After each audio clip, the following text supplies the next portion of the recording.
Pre planning arrest ప్రచార నేపథ్యంలో KTR alert, ముందస్తు ఏర్పాట్లు వ్యూహాలపైన ఫోకస్, జైలుకి వెళ్తే నేతలు అనుసరించాల స్ట్రాటజీస్ పై డిస్కస్.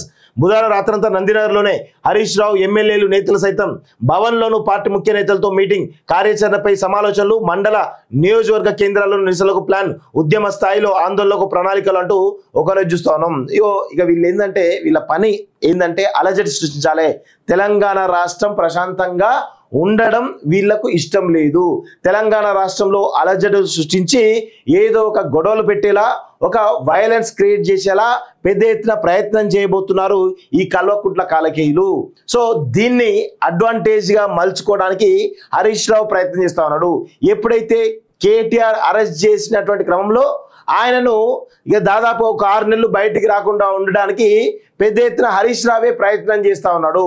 సో ఆ క్రమంలో పెద్ద ఎత్తున హరీష్ రావు ఇంకా కొన్ని లీకులు ఈ ప్రభుత్వానికి ఇచ్చేసి, కొన్ని కేసులకు సంబంధించిన లీకులు ఇచ్చేసి వాటిపైన ఒక 6 నెలల పాటుగా జైలు నుంచి బయటికి రాకుండా ఉండేందుకు ప్రయత్నం చేసి ఆ 6 నెలల కాలంలో బీఆర్ఎస్ పార్టీకి అండా దండా నేనే, నాకు ఆల్టర్నేటివ్ ఎవరు లేరు, నాదే బీఆర్ఎస్ పార్టీ అనేటువంటి కోణంలో చాలా పెద్ద ఎత్తున హరీష్ రావు ప్లాన్ చేస్తా ఉన్నాడు. ఇది 100% నిజమండి.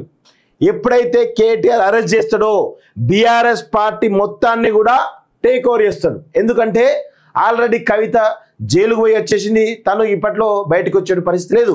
కేసీఆర్ ఫామ్ హౌస్కే పరిమితం అయ్యిండు, ఆయన ప్రజల్లోకి వచ్చేటువంటి పరిస్థితి లేదు. ఈ క్రమంలో కేటీఆర్ హరీష్ రావు మధ్య వర్గ పోరు విపరీతమైనటువంటి పెరుగుతున్నటువంటి ఈ క్రమంలో సో ఇప్పుడున్నటువంటి పరిస్థితుల్లో కేటీఆర్ హరీష్ రావును డామినేటింగ్ చేస్తూ హరీష్ రావును తొక్కడానికి చాలా పెద్ద ఎత్తున ప్రయత్నం చేస్తూ ఉన్నాడు. సో ఈ క్రమంలో మొత్తానికైతే హరీష్ రావు ఇక కేటీఆర్ జైలుకి వెళ్ళడం ఖాయమైనటువంటి విషయం తెలుసుకుని 2 రోజులు రాలే, నిన్ననే వచ్చిండు. 3 రోజులుగా లగచర్ల ఘటన, రాష్ట్రం ఉడికిపోతూ ఉంటే లగచర్ల ఘటన పైన, కలెక్టర్ పై దాడిపైన పెద్ద ఎత్తున చర్చ జరుగుతూ ఉంటే హరీష్ రావు ఎటు పోయిండు అంటే ఇటు జాడా పత్తా లేడు. నిన్న వచ్చి ప్రెస్ మీట్ పెట్టి ఇక వ్యూహాలన్నీ తెలుసుకుంటా ఉన్నాడు.